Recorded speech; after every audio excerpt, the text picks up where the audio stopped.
1 second, I will switch to the hands-free.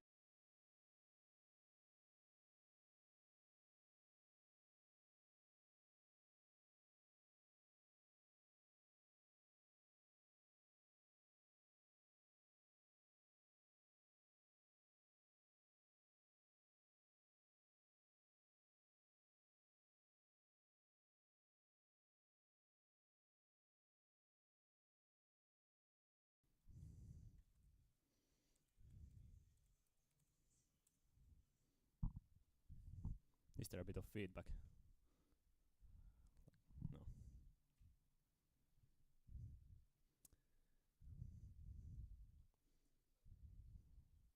No.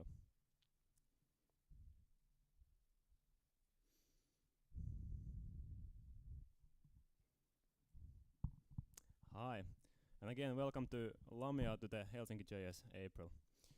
So, today I'm gonna kick off today's meetup with talking about how to estimate kind of overcrowding with the HSL Realtime API. A couple of practical things first, if there are new people here. The toilets, as I said, can be found behind the corner.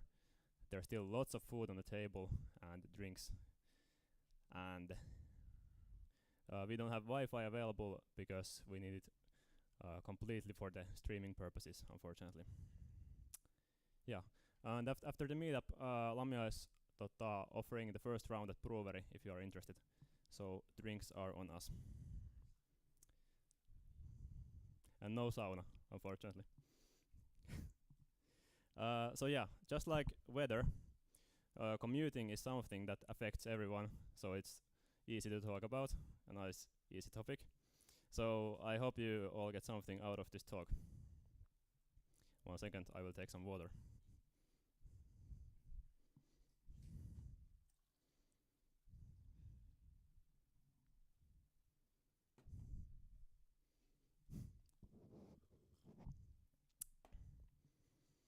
But first, as always, a bit about the hosting company, and let's make it actually full screen.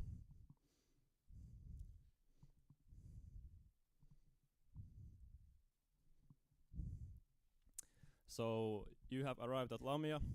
Lamia is a IT company with 4 main business areas: software development, service design, data science, and cloud infrastructure. We currently have around 55 employees, out of which 30 are developers. And of course we are hiring, so please apply and talk to the Jarmo guy who is actually now sitting in the meeting room if you are interested in that. And actually, if this is like the, if you're interested in working on online shopping and e-commerce in general, this is a great place to be, maybe one of the best in the Helsinki area. And nowadays we do a lot of non-e-commerce development too.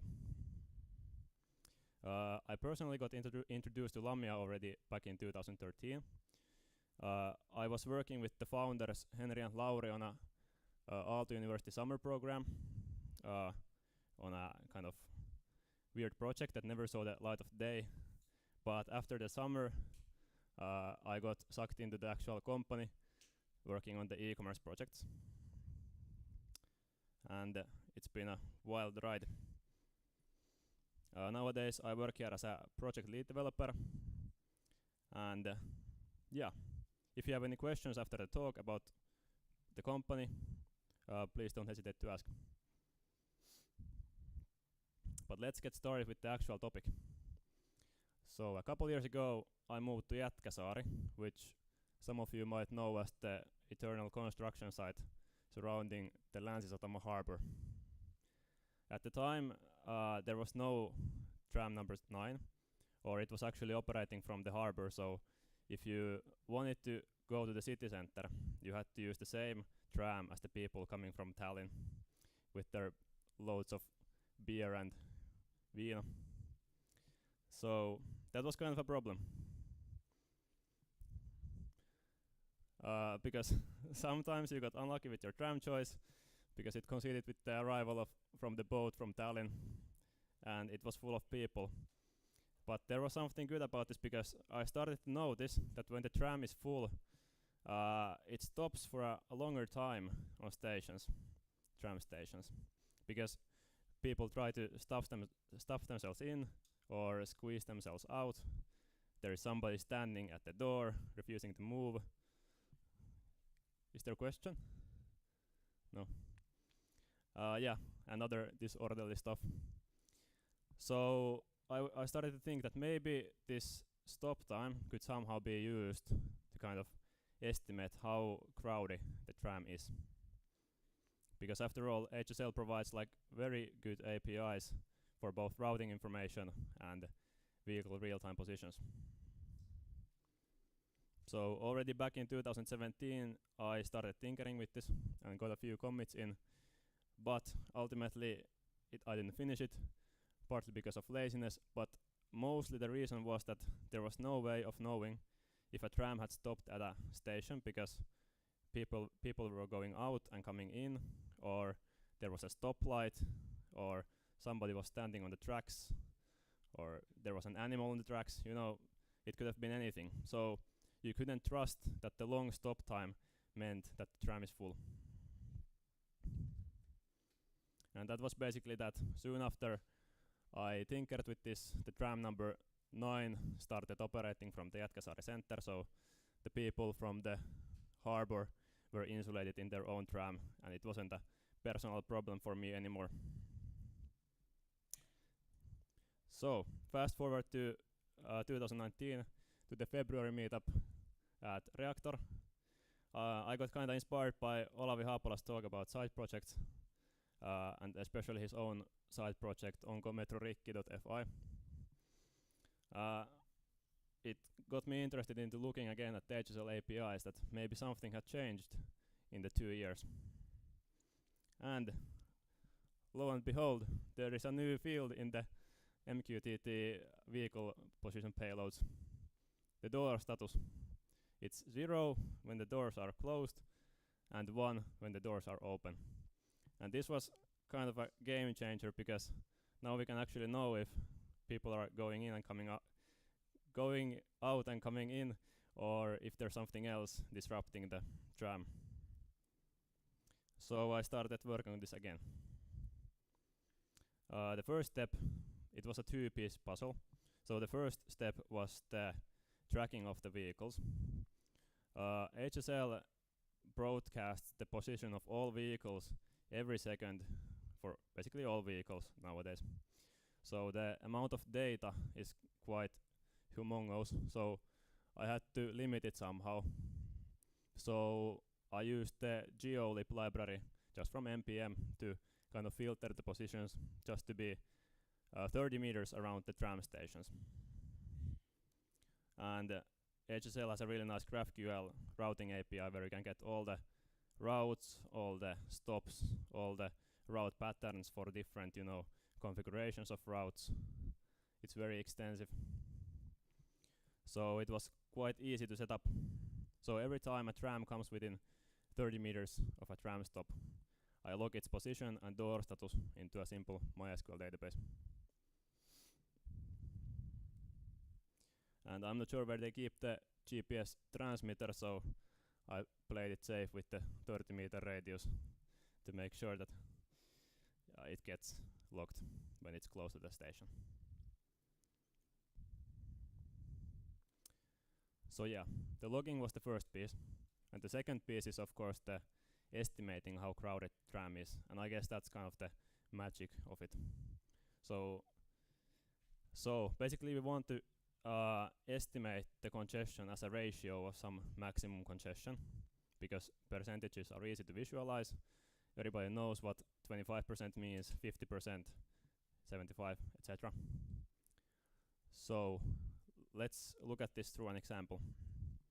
So the tram leaves the Länsterminal 2, which is the first station, full. It's been there for 60 seconds, doors open. It speeds past the Länsterminal 1 station because there's no boat there, and obviously nobody who got in from the Terminal 2 wants to get out on the next station. So 0 seconds there, doors open. At Huutokonttori, which is to cram themselves in to the tram, and yeah, it's slow because it's full. Then the next two stations, Länsilinki and Ruoholahden Villat, are quite residential, and if this is the evening, there might be not so much traffic going on, so let's say 10 seconds on both stations. So now you are at Kampintori, and you want to know if you should hop on to the next tram number 7 coming from the harbor, or maybe wait for the tram number 9 coming in 3 minutes, which might not be so full. So how would we kind of show the crowdedness for the tram 7? So basically it's a ratio of a kind of maximum congestion, and as an MVP I've decided that 30 seconds is the maximum congestion per station. So in our example we would get a 70% congestion rate because we just sum together the stop times for the stations we've passed and divide it by kind of this maximal congestion that far. So in this case with 5 passed stations it would be 150 seconds. So 70% congestion. That sounds pretty realistic.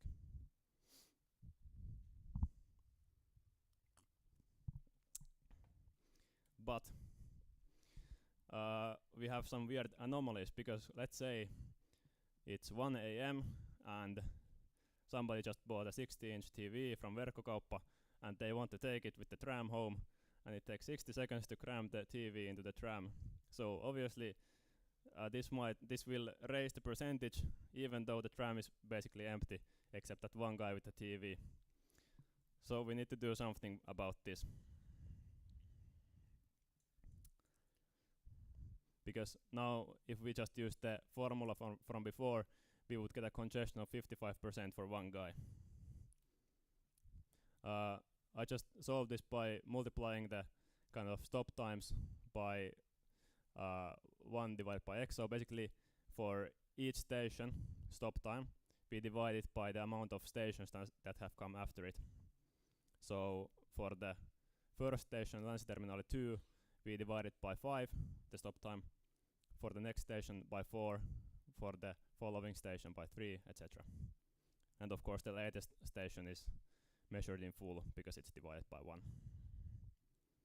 So using this with our first example with the kind of normal crowded tram, we lowered the percentage from 70 to 51, which is obviously not good because it's not so descriptive of the actual congestion anymore, but it's still kind of in the ballpark of high congestion. And for the kind of anomaly tram with the TV guy, we get a congestion rate of 41%. So it's obvious it's better now. It's lower, even though it's still quite high. It's more descriptive of the actual situation. So enough about the kind of implementation.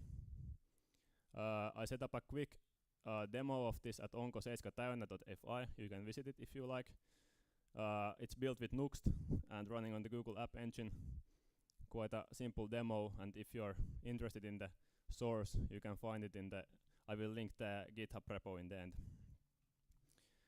So basically, a good feature in this front end is that it has a nice visualization between the OK and full status.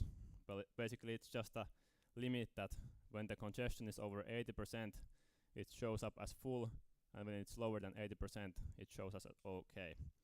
So you can, with a quick glance, you can see if the situation is OK or not. But you can also toggle the percentages to show. So with the kind of app ready, at least the MVP, me and Piotr, the camera guy, hit the tracks and went to Länsisatama and started our journey towards Kampintori. It was a quite optimal test case because the boat had just arrived from Tallinn and the tram was at least 75% full. So we got some good data.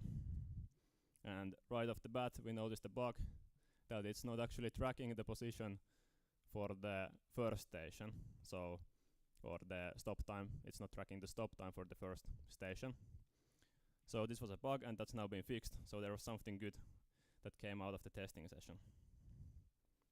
And here you can see the progression between stations.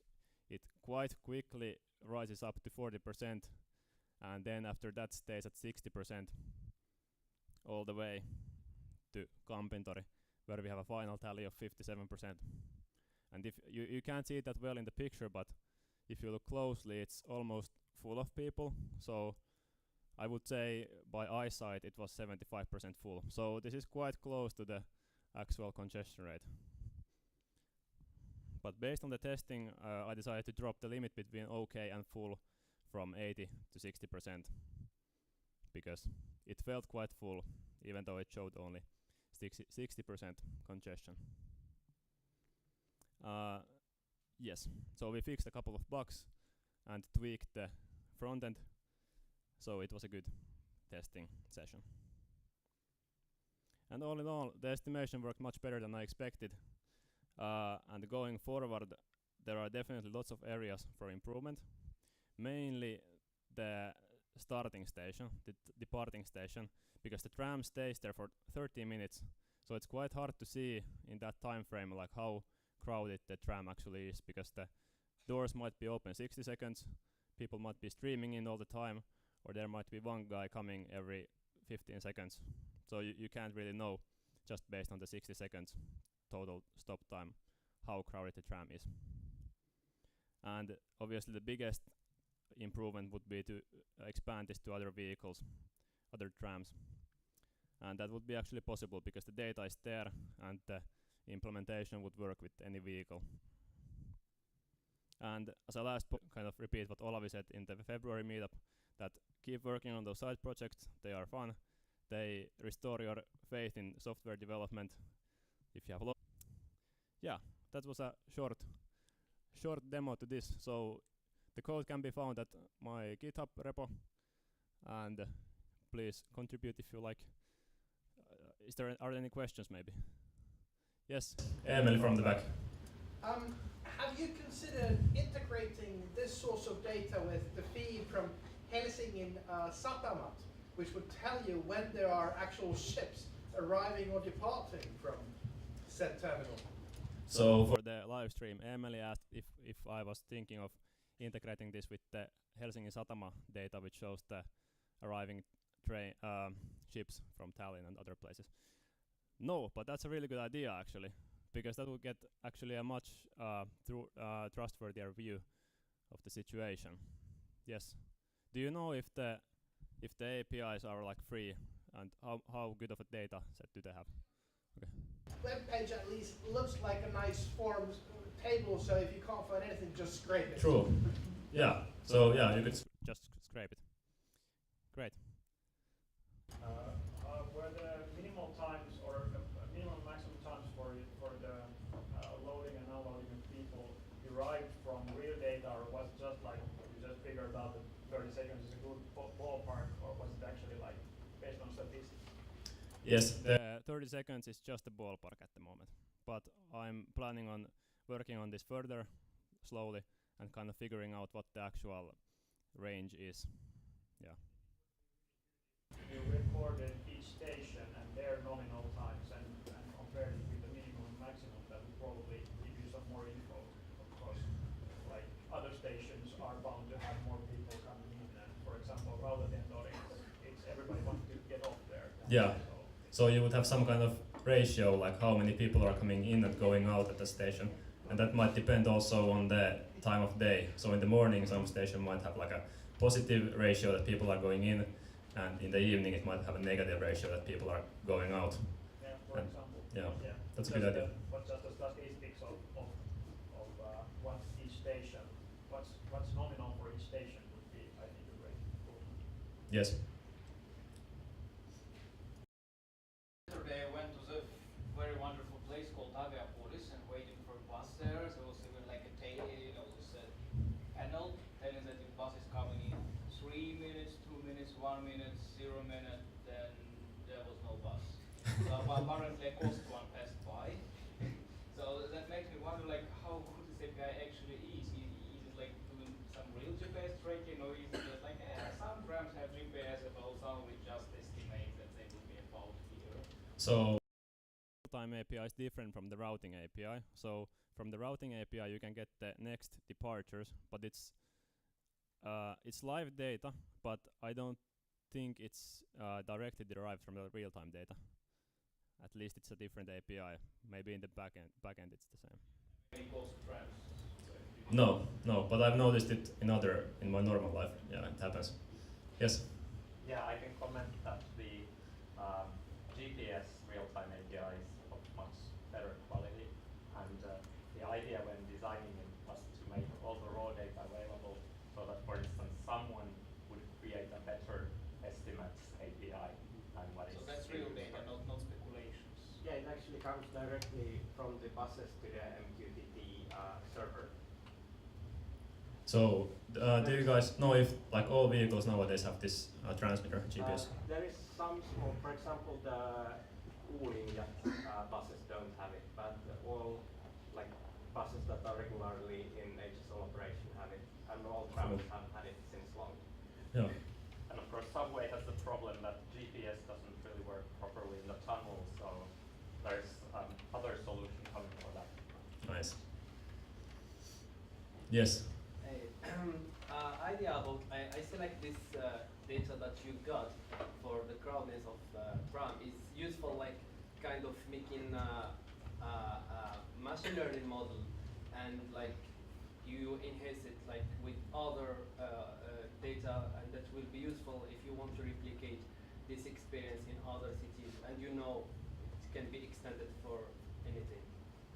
Yeah, that sounds like a good idea to use some machine learning for this, but I just wanted to make a quick MVP solution to get some get a working solution. Yes, in the back. Yeah, so this is kind of like a door, this new like door opening data helped you kind of develop this further. So what other data do you think is going to really help you solidify this app? So what other data will help to solidify this app? I think, as Eemeli said, the harbor data would be really nice, and then maybe some cameras at the stations to actually get some visual feedback, like how many people are going in and coming out. Maybe you could derive something about the speed of the tram too, or the acceleration. I don't know how the drivers operate. Like, do they drive slower when it's full? Maybe. Yeah, I can comment on that there is actually a field coming up that is exactly for this purpose. So it will be a percentage between 1 and 100. At first it will only be from buses that actually have this sign that if it's full or not, and the driver will operate it. But it will get integrated towards the automatic passenger counter device, which basically measures how much mass there is on the bus. Cool. But it's Great. not yet available. That's cool. So basically you made this useless. Thanks. Are not actually installed on all buses. Yeah, that's really cool. You don't know. Yes, question in the back. Actually, have you considered putting like sensors in the suspension of the tram and measure how much weight of passengers there is in the tram? Yeah, I think that was the. Are you guys from HSL, Digitransit? I've been a consultant there Okay. before. So. Yeah. Cool. Yes. Like, what about when you have let's say you have a meeting at 9 or something like that, and then you look at the tram like, fuck, it's full. Like, what do you do? Like, I guess you just have to take another one, maybe the 9, because that is basically the same route, at least in the center, but it comes from Jätkäsaari, so it's not full usually. Yeah. So. And it's kind of. I'm not sure why the HSL routing API is only returning like so few departures. Maybe that's just because they don't have the data yet for the following departures, but usually it's only 1 or 2 departures per stop you can get from the API. There's parameter that you can select like Okay. how many you want. But is it if you like set it to like 100, is it gonna display only the ones that are actually in operation at the moment, or is it gonna give you the timetable estimates? For the stop times, it's the estimates if there is no live data. Okay. But for the stop times, you can also like just say like I want all departures for this day. Yeah. It's possible to do. Nice. Any other questions?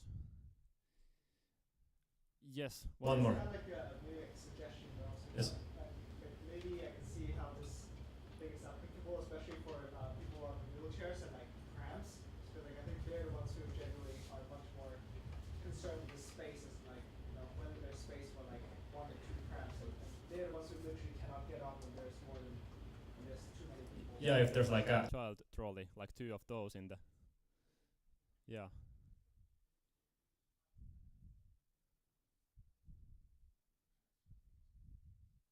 Sorry, I didn't hear the last sentence. Yeah, just saying like people would use it, like especially if they have prams or wheelchairs. Like Yeah, yeah, it could be really useful for those people.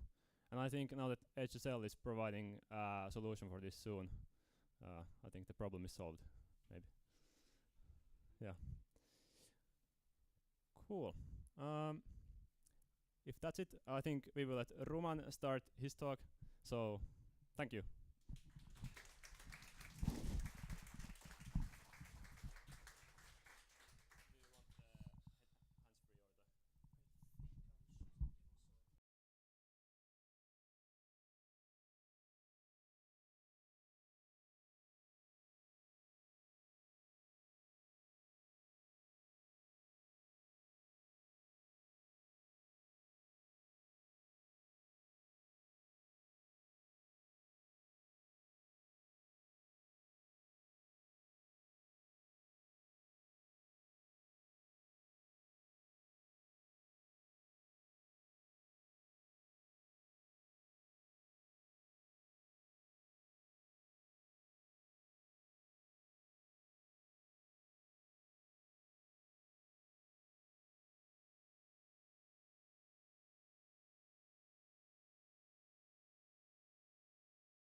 Hi, so my name is Majedul Hoque. So if the name is quite long for you, you can just call me with my last part of the name, which is Ruman only. And that's my Twitter handler, Ruman Huck. So if you want to follow or say some stuff to me, so you definitely are welcome.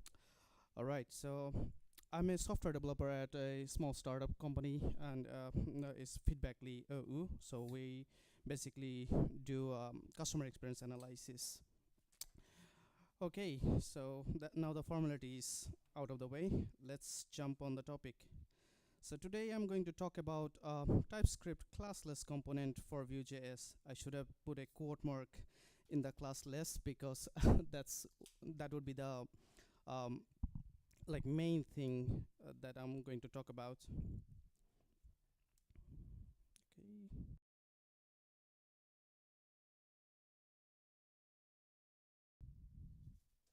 Okay. Yeah. Right. Think we can work with that bit anyway. So a bit of disclaimer first. This talk is not for total JavaScript beginners because there's a bit of TypeScript involved, and yeah, of course, like we're talking about a framework or front-end library. So I hope our viewers or our audience knows a bit of JavaScript. And also, like, if you have bit of Vue and the within the parentheses X, that means Vuex knowledge, that would be useful as well. And of course, we're talking about the TypeScript, so TypeScript. And the last one, of course, like these slides are ugly, so, and there's no memes, so sorry about that, guys. Right. At the top of the from the beginning. So how many of you know Vue, like, or you have worked with Vue? Quite a few. So I think this part would be quite familiar with you. It's just a Vue single-page component. Here you can see that there's a template. So basically, there you put your markup, and you put all of your JavaScript or your TypeScript within a script block. And if you notice that the language, like, there is one attribute called lang and ts. So basically, we're saying that okay, the part of the scripting will be TypeScript. And yeah, of course, then we write our TypeScript code in between script tag. And one special note here, like, I wrote a comment in the bottom, like in the computer section, and that says like getters, because things that I have to remind myself is that computers are just not traditional functions. It actually provide, like, by default it actually gives you getters. So just to let you know that okay, so these normally provide you getters. Any questions about the basically this file? If not, we can move along. Okay, so before dipping into what I'm going to talk about, so let's talk about the type information here. Like, it's kind of introduction to TypeScript in a way, but I'm going to talk about a weather application. So it's nice to actually see, like, what kind of information is available. So this is actually taken from Open Weather API. So I have converted the JSON object into TypeScript information. You can do it online, and it's quite easy. So I did it in quicktypes.io, just in case. So the weather actually has, like, quite of the shapes of the objects. It has coordinates, weather, base, and everything. And you can actually define the shapes, and you can actually see the shapes of the objects here. Yeah. Right. So before diving into the data itself, what I'm going to talk about is that, like, the background basically. So this one is part of one demo, and that's, like, giving you the weather information that is coming from Open Weather API. So of course, for that, like, I don't know what I'm saying, but it's basically the weather. You are defining the data, and you are saying that the city is a type of string, and you are just saying that okay, when you are getting the city from either backend or anywhere, you are just putting the city in here, and that's basically your data structure.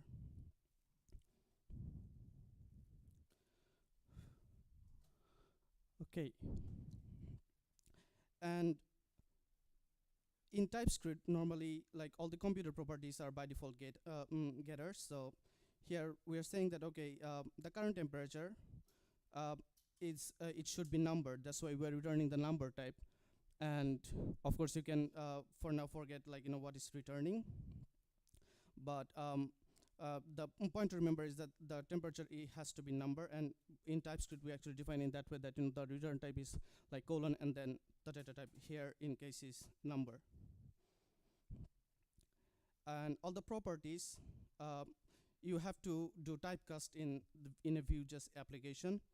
So in that sense, like, if you're saying that okay, we're passing a properties that is weather, and it is a type of object in Vue, and you have to do a typecast, and well, as we saw it earlier, that okay, iWeather is one of the interface, and we are casting the object as iWeather, and required true. That means okay, so it has to have this object, and that is not related to TypeScript. Of course, that is totally Vue syntax. And this diagram is basically Vuex architecture in a way. Not in a way, it is how Vuex works. And here we can see that Vuex comprises of three main areas. That's action, mutation, and state.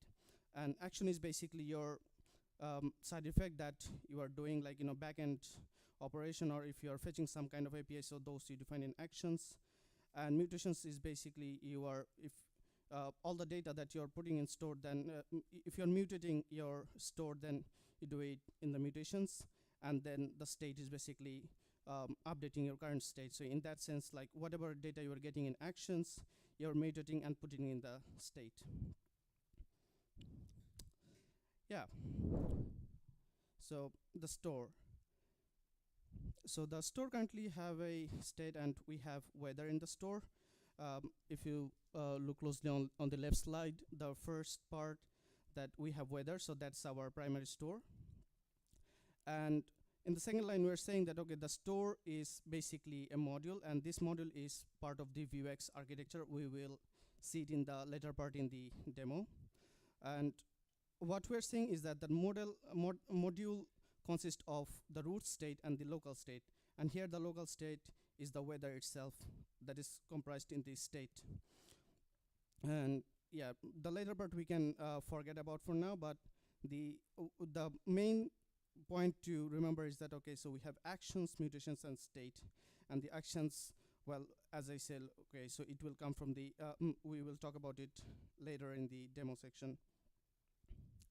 And on the right side, now we can talk about the state, like how it is, like how we're making it type safe. So the weather is the state consists of weather, and the question mark, what it is saying that weather may or may not be in the interface. So and so it is not 100% like we have to. It is not something that we have to provide, but like it is optional. On the second line, we're saying like all the state, but the computer properties is as they are getters. So we have to cast it as a function, or we have to put it in a function body. So on the second line, we're saying that export type iState to computed. So what we're saying is that all of the property, the key, will be mapped to the value here. And on as we're saying, the type of value is state, and there we're saying the key of state. So it's probably it's basically providing the value of the key. And within the component itself, we're saying, okay, so in the computer property, we're saying that, okay, we are getting all the properties, and that is, we are typecasting as iState to computed, and we are getting the weather in the component. This is the action itself. So the action is to get the weather from Open Weather API. And it also comprises of the state and the root state, because every single Vuex module comprises of the local state and the global state, or in this case, root state. So we are getting the data, and then we are just saying that we are mutating the, we are committing set weather, and that will mutate some property in our store itself. And here's the mutation. So the mutation is basically set weather, and that is getting the weather property in our store, and then just putting the payload in the store. So how can we type safe our mutations and actions? Well, out of the box, Vuex actually gives very nice API to type safe your actions and mutations. You don't need to do it by yourself. But within your component, the component doesn't know that, excuse me, it doesn't know like, what functions you're calling, and what kind of arguments you're getting. And so it doesn't really restrict you. So it's sometimes quite bad, because if you provide wrong arguments or no arguments at all, of course there will be errors. But here we are saying that, okay, so all the computer properties, or in this case all the actions and mutations, they will be type safe. And how we are doing is that we are looping through all the constants, and we'll see the constants later on in the demo. And then we're just saying that, okay, all the constants are mapped to a method, and the iAction methods, as you can see, that you can optionally take an argument or not, or you can pass something else as well. And within the component itself, you just spread away all of your mutations and actions like that. So the object.values mutations is basically coming from a constant, and the mutation consists of one object. We'll see it in the demo. Right, enough of talking, so demo time. So if we focus only in this weather component, there's nothing else, and on the left hand side you can see the response itself. So sorry, it's not. Yes, sure. Well, the response itself is, it's not important here, but the main thing is on the right. So if you check the weather component, now within the component itself, we do have just one input, as you can see. So this is from element UI library, but it's one, it's an input element. And then we're just providing another component, and that will feed on weather data, and we're passing the weather as a prop. So here we are saying that, okay, that we have all the actions, mutations, and state that is coming from Vuex. So these are the utilities or helpers that will map through all of the required properties that is needed to fetch and display data and also store the data.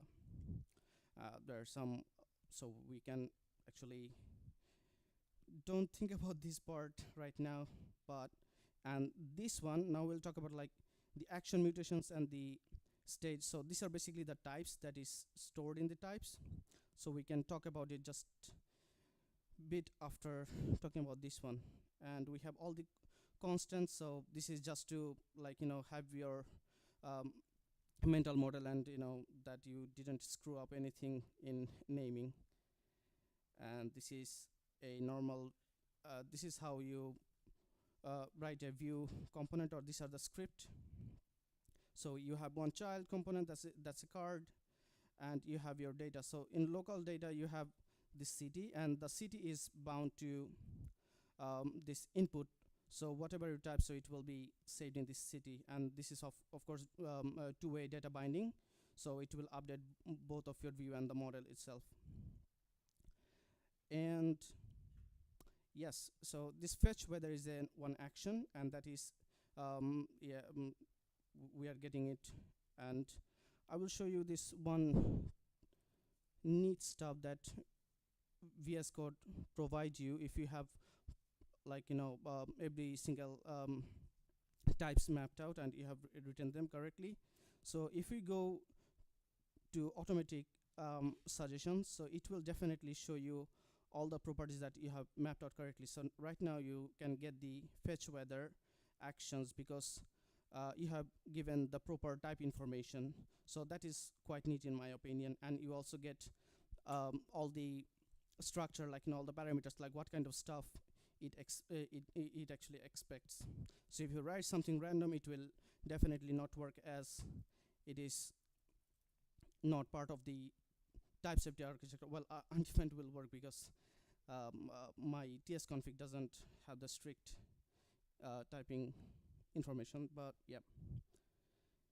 Here all the methods are mapped out, and this is where you get all the necessary information. So the map mutations, so it is getting all the constants from the mutations, and we have to cast it because within the view normal component, I haven't found any easy way to get all the information needed, rather than typecasting. And if you know some kind of how to do it properly, then you are very welcome to let me know. Right, so now that we have seen what kind of data it gets and what it actually provides, so we can check the type information for this. So the data itself, it has one interface, and that is basically one city and coordinate, and that is optional. This one is just for the sake of the demo.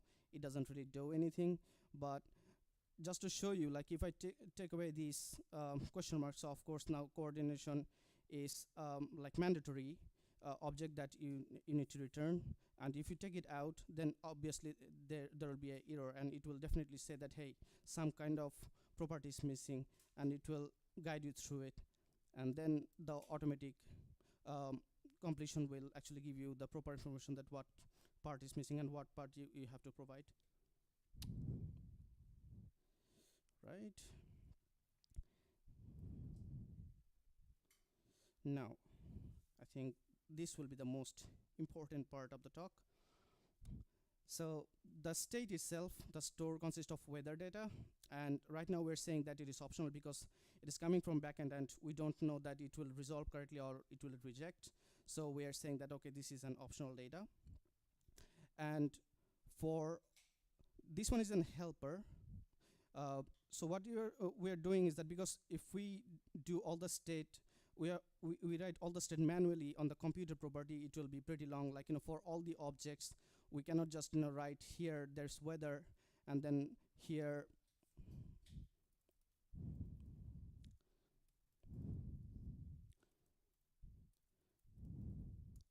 like if you have another property, then it will take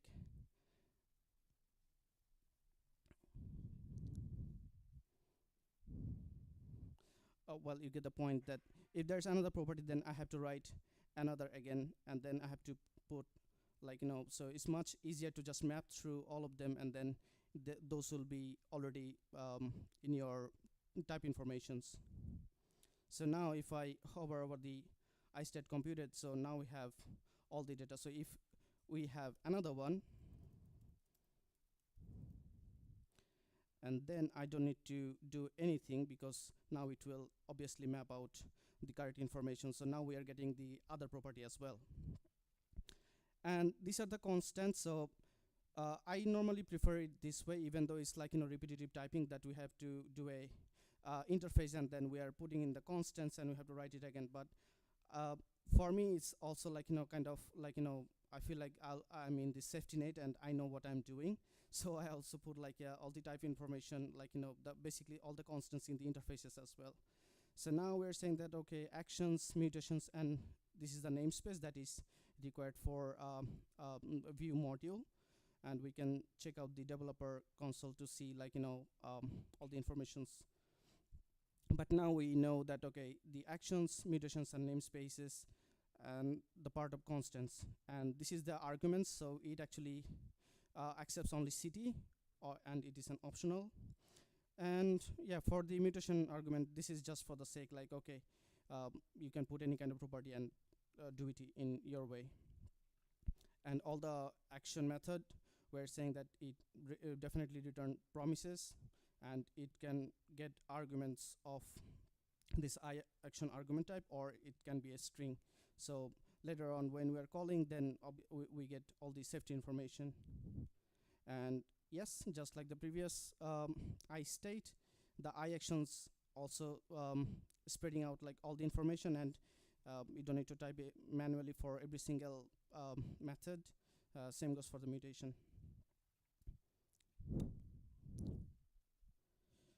Right. So talking about the state.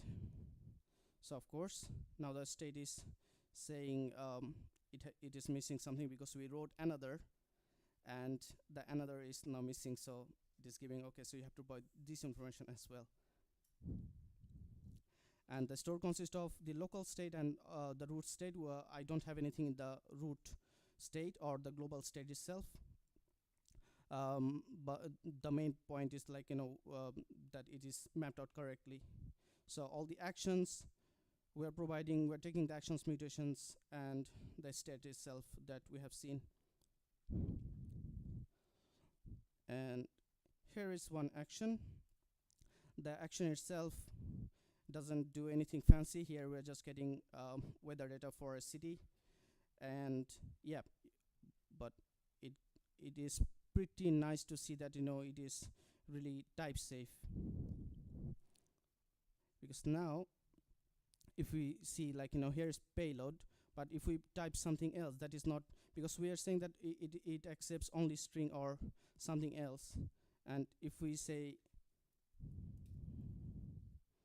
something totally different, then it will say, oh, here,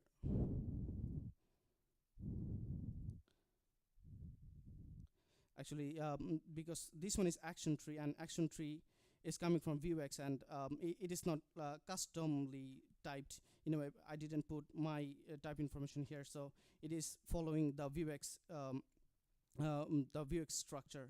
So the Vuex accepts the local state and the global state, and that we are putting, and here actually you can put anything, so it doesn't actually know what kind of information you're providing. But the same is not true for the component itself. We can see that within the component, when we're calling the fetch weather, now that it accepts either string or an object that is iAction argument. So if we put something like, let's say, array, now it will give you the correct type information, and it will say that, hey, it is accepting either string or iAction argument or undefined. You cannot just put array. So that is quite neat in my opinion, because then you get actually quite good type safety. So if it is not string, so within the object itself we have city, so we actually can put a city information here, and that you can put as it is a string, you put string, and of course, as you know, the basic type feature, what will happen if I put wrong type information. So what else? Yeah, so these are the constants. So basically we're doing like the actions is fetch weather, and then the mutation is set weather. That's about it. And the mutation itself is that we're taking the payload and we're just setting the store as, you know, weather equal to payload, and that goes in the component. Right, let's look at our children component. So we are feeding weather as a property, and that is required. So if we go to the children property card, now here is another thing. So the property is weather, and we are typecasting it as iWeather, and we have seen how the iWeather interface looks like. So I will like tell you about some of the weird stuff, or some problems that happens in a TypeScript view classless component. So right now, if we do not cast anything in here,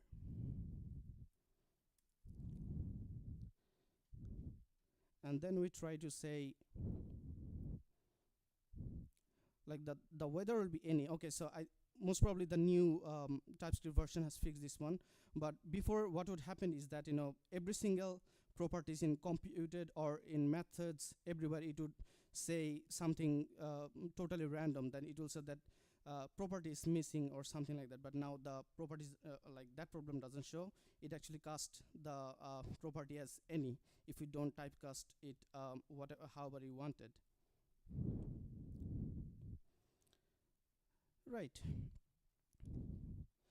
So I will do a small method to showcase one of the important aspect.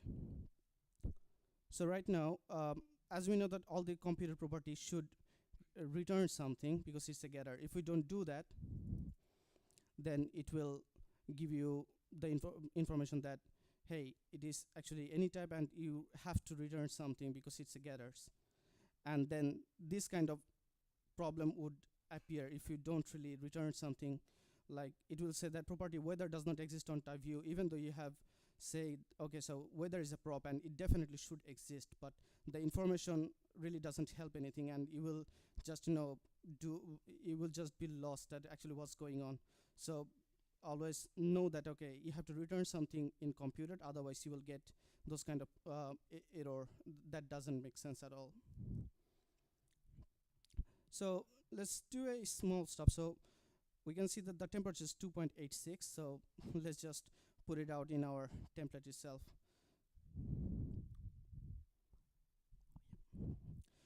Okay, so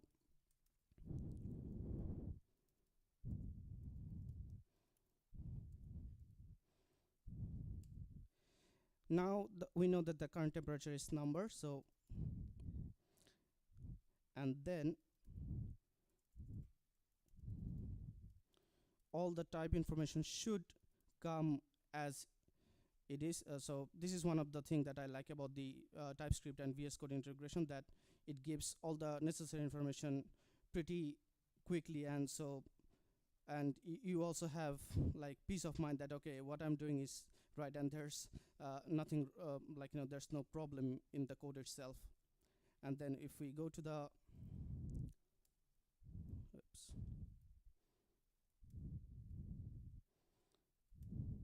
So yeah.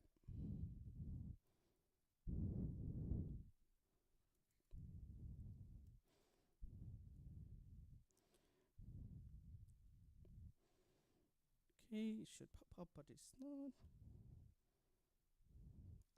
I think the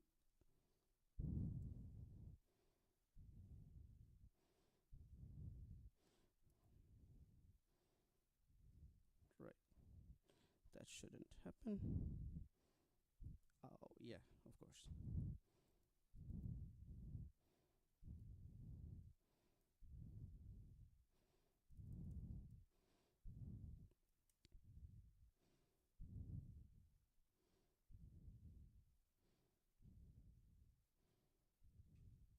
Yeah. So cannot read property city of undefined. I think.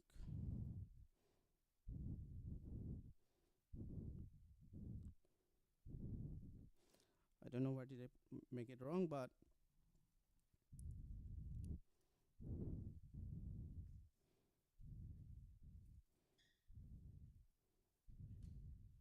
yeah, okay. Helsinki, and then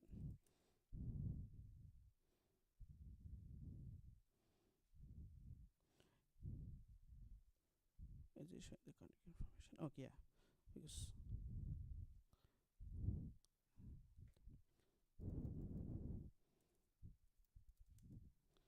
yep. Well, the information is fetching as it should. Well, the demo is lost now.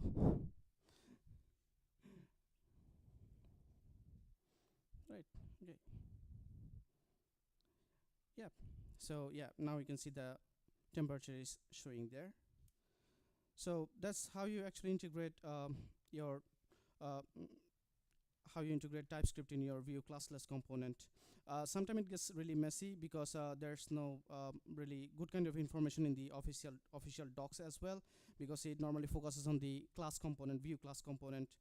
But this is, I think, a kind of nice way to start if you want to start a Vue normal project and if you want to integrate TypeScript. And you have any further question, you are welcome to talk to me, and if I know something, I will definitely share with you. Yeah, thanks.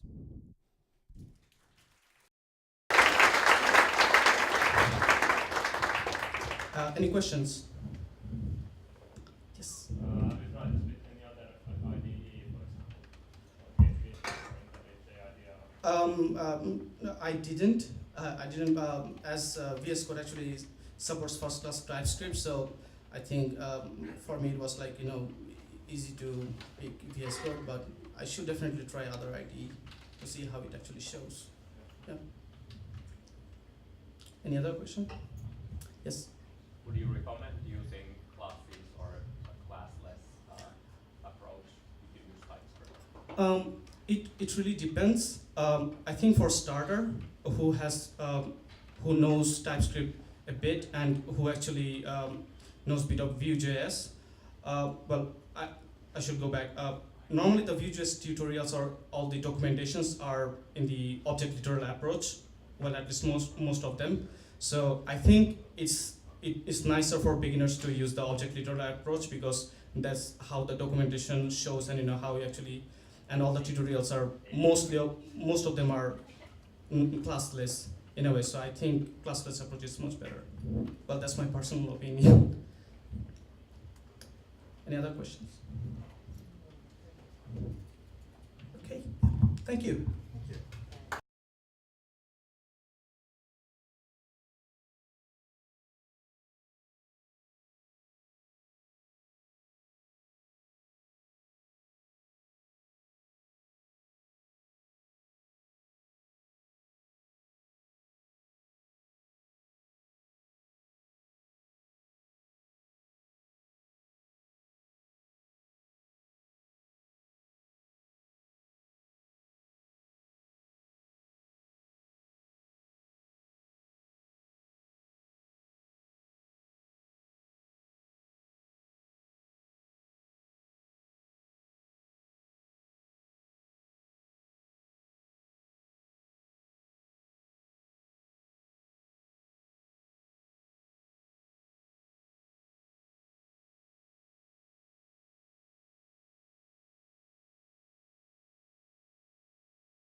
So, ready to get started again?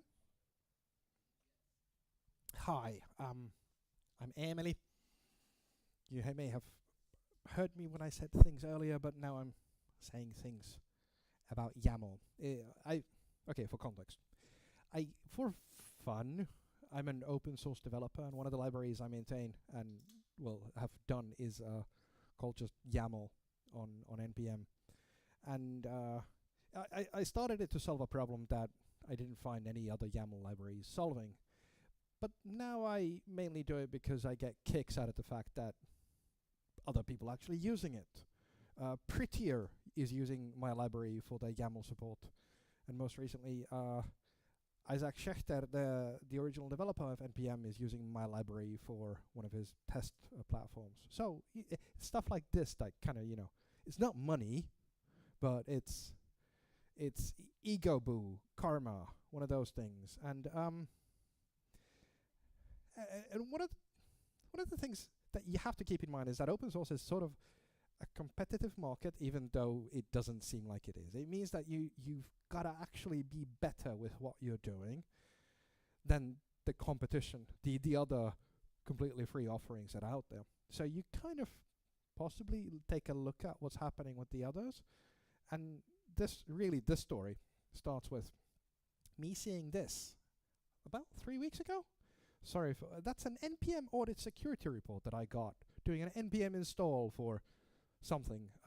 Mocha is using JS Yaml. That's the biggest YAML JavaScript library out there. And there's a denial of service attack for versions of JS Yaml that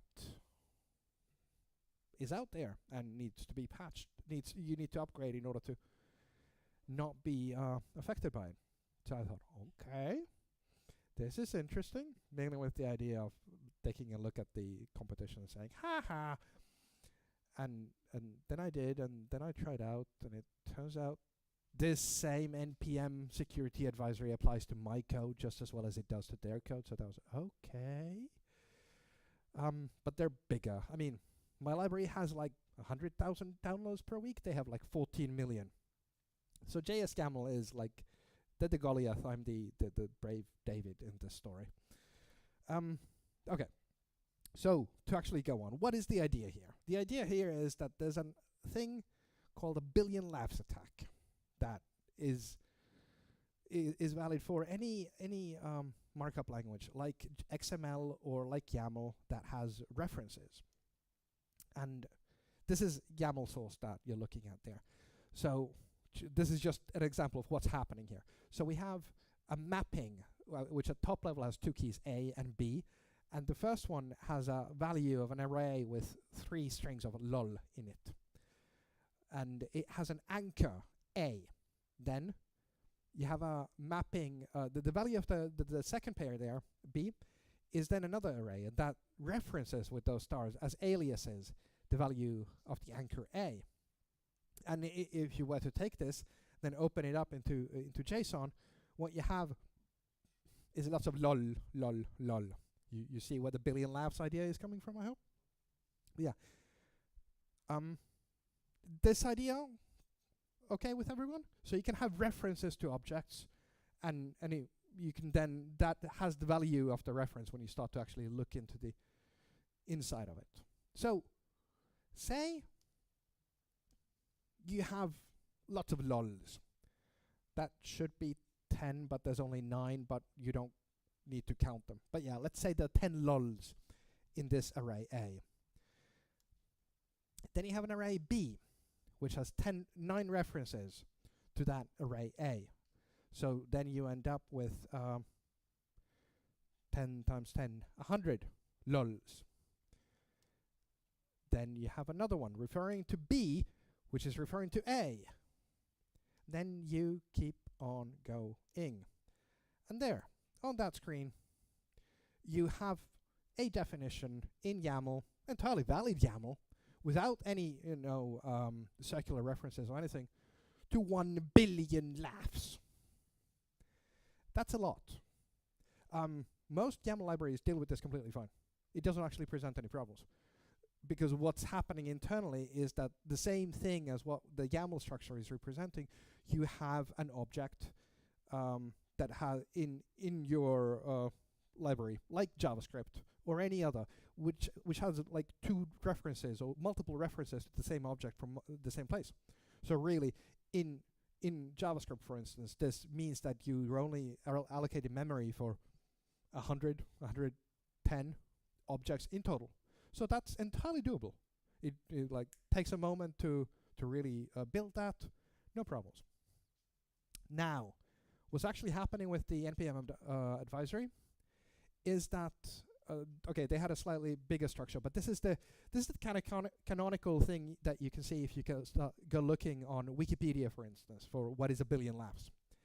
And then effectively what they added, sorry, this is going to be a bit low, another entry into the top level of mapping with a key. The key is a reference to I. So the key is not a string for that last one. The key is all of this, which is perfectly fine in YAML, because in YAML with mappings, you don't have to use strings for keys. You can have any data as keys. Now, what happens when you translate that into JavaScript? Well, you have a library that tries to do the nice thing. And the nice thing is, of course, is to take that input, and because you've got to make a string for it, what function do you use to make a random object into a string that's nice? JSON stringify, which produces a string. And if you're lucky, you manage to eventually, like after multiple seconds of waiting, hit some limit in your node environment, and you get a range error, invalid string length. If you're unlucky, this happens. The thing that happens first is that you run out of memory and the whole process crashes, and it's kind of ugly. And that's the attack that they were using, because both JS YAML and my YAML library were doing JSON stringify on the input in order to get a pretty string to use as the key there for the output, because with JavaScript objects, the key needs to be a string. Of course, you can build a JS map object out of a map as well, but that effectively is not the default thing for either of the. I don't actually know if JS YAML supports it. Mine does, but yeah. You still end up with problems. This is the way that JS YAML ended up solving it. This is actually just taken directly from the change commit that applies to it. I'm going to show a couple of screens of code. You don't really need to. They're more like talking points for you to stare at while you listen to me drone on. Effectively, what they've done is that they identified that in order for this to happen, the key must contain an array of some sort. So they just say that if they find an array in a key value, they just say nested arrays are not supported inside keys, which is one way of doing it. But what that leads you to, this was supposed to, never mind. I added this slide really late. So the top part is what they're doing. If you plug into JS YAML now, if you tell it to load an object with the key is just an array, for example, inside an array, you get a YAML exception. Nested arrays are not supported inside keys. If you plug it into mine now, actually it did the same earlier, but it still does sort of the same thing, and you tell it to parse that, you get what looks like a nested array inside there. But what's actually happening internally is that I've done two things to solve the same problem that they did. So, because probably partly because I had the benefit of having a bit more time than I'm sure the JS YAML developers had, because someone poked an NPM security advisory at them, and then they figured, oh good grief, we need to fix this and fast. Luckily, no one did that to me. So what I've done here is that what I'm using to stringify the key object there is now no longer the JSON stringify. It's the YAML stringify, because I figured if that thing has a reference inside it, JSON doesn't know about references because that's not a thing that exists, but with YAML you can. So I just stringify the key as YAML, and then that solves the problem, which is what I did, which means that you end up with still being able to have the nice thing. And for example, with the example that I showed you earlier with the star I, so that with my library, the key value there would just be stringified as star I, because you can say that in YAML, and it makes sense. Because if I made the decision that if you're using my library in a way that trusts that the key value for the stringification into JavaScript objects is relevant to you for complicated objects, you're using the whole thing wrong, and I can just change that, and I can assume that you're being reasonable, and that means that I can get away with a minor change rather than a major version number change, because that would be unfortunate. And this solves the problem. At least the immediate problem.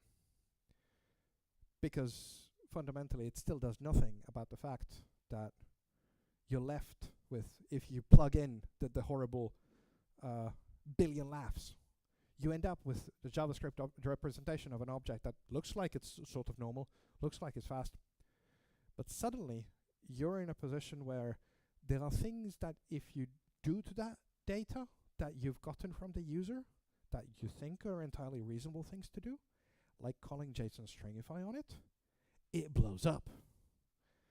I found that surprising, because I don't know about you.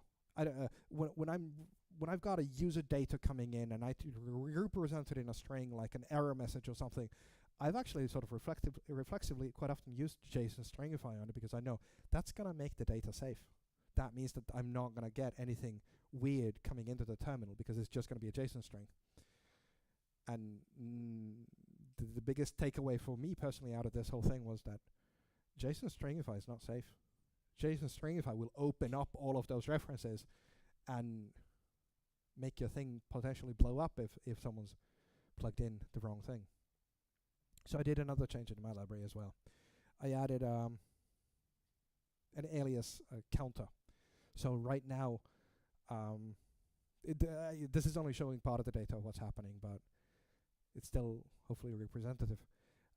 When you are creating a JavaScript object from a YAML string with my library right now, every time you're opening up an alias, it counts how many times any one piece of data gets referred to by aliases, and it has a default limit of 100 times, which I thought was reasonable, because it's unlikely that you have an actual object that you're doing that uses these anchors and aliases where the same thing gets repeated more than 100 times over the whole thing. And now it throws you an error if you throw an billion laughs attack at it. And the other thing that this does is also it allows you to protect against exponential expansion attacks. Quadratic expansion attacks in addition to just exponential ones, because it sets a flat limit of a multiplier to how much the data can be there, how many times the data can be repeated. So my first approach was to just count how deep the links go and have a saying that you can't have an alias to an anchor that has an alias to an anchor that has an alias to an anchor that has an alias to an anchor. So there's a limit of depth levels, but that doesn't protect you against the fact that if you had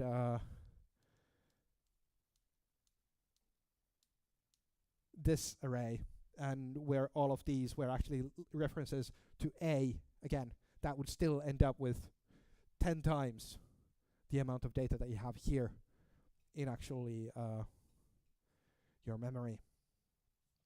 But yeah, I thought that was interesting. This is I don't usually need to think of security. I try to make things when I code so that they are relatively safe to start with. I found it personally disconcerting that, oh good grief, I've made unsafe code and I hadn't even realized it. And it's got this cool name like a billion laughs, and you can find a Wikipedia page on it, and the whole thing is like 20 years old, and I should know better, but I didn't. So the lesson for you to take away from here is even if you think something like JS YAML, 14 million users downloads per week, is entirely safe because, must be. It might not be, because people don't always think of all of the approaches. And there are continuously people who like to poke at things. People who wear a black hat instead of a white hat. And take care out there. Thank you.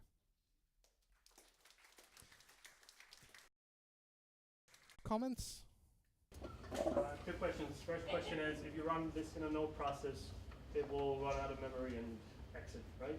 Or it might hit a string limit if you've got enough memory allocated, but yeah, right now, if you use the most recent version of either JS YAML or my YAML, it'll throw an exception relatively, almost immediately when you try it, because they've got now safeguards built in to making that not happen.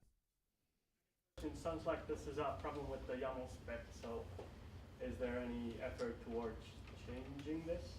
So, for example, that's another talk. There's issues there. YAML 1.2 is the most recent thing, and it came out like over a decade ago. It's a slow-moving ship. Yeah. Not gonna happen. Sorry. I'm not sure if you mentioned it, but did you think about lazily resolving the references in a way that you wouldn't go deep into the references, but you would just solve the first level, and when somebody accesses that reference, it would load it up. That lazy loading is fundamentally how. Okay, the way my library works. On this, I'm not going to comment on JS YAML because I looked at their internals early on and then realized they're too messy. Then I built my own thing because that's always better, right? So what my library does is takes the YAML source and it then first builds a concrete syntax tree out of that. Then it transforms that concrete syntax tree into an abstract syntax tree, and then you actually transform the abstract syntax tree into the actual object or whatever output you're getting out of it. And it's that final transformation stage where you have to open up all of the lazy loading stuff where the error was showing up. So with my loading it up to an AST level, that was perfectly fine even earlier, and nothing has changed for that before. So if you're using the AST interface for my library, yes, you're still going to be able to get a thing that might blow up at you if you use it, but if you are, then you're likely going to be using it in a way that's actually safe. But yeah. Are there asynchronous versions of either of these libraries? Because that would kind of solve the problem, not in the best possible ways, because there are still obviously problems, but if you had an asynchronous version of this that could pause and let the other processes do their thing and then continue and do its thing, then you're still ending up with a solution where it's a reasonable thing that you have a string filled with 1 billion lols in it as the key for a thing.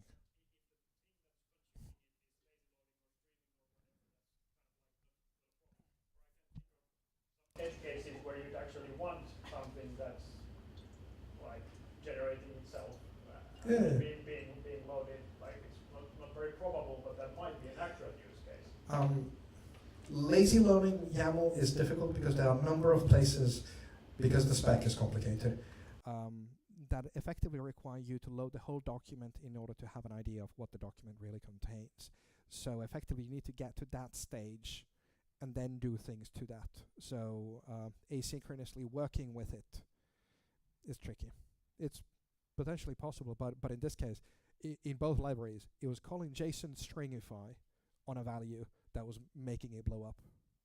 The lazy loading part, I think is pretty clear, but if you just ran this whole thing in another process, that would be asynchronous. In the same sense, you can break any process. I'm not saying that you need intermittent data. I'm saying that you could process the whole thing at once, but just do it asynchronously. And then in this case, you just probably time out, or the person implementing this would just then time out when they're tired of waiting for the thing, which is not, of course, optimal solution. It's much better, but maybe no. It's still, I think fundamentally the fact that as a library developer, I think it's a mistake for me not to, provided that there are ways that I can catch this sort of attack at the library level, to not let that go through. I think it's a mistake for me to build an approach that allows it to go through without the user explicitly asking for it. And if the user is explicitly asking for it, then they're asking for it. But yeah. Cool. In that case, thank you very much for your attention. I'm sorry I don't remember right away when our next meetup is. We'll try and be better at posting earlier. The last two have been a bit late on our announcements, but mainly that's because we've not gotten quite so many talk proposals coming in, so you can really help with that too, you know. Yeah, please get in touch with me, or use the online form, or bother us on social media if you're interested. And I'm definitely following this guy for a free pint. Thank you, everyone.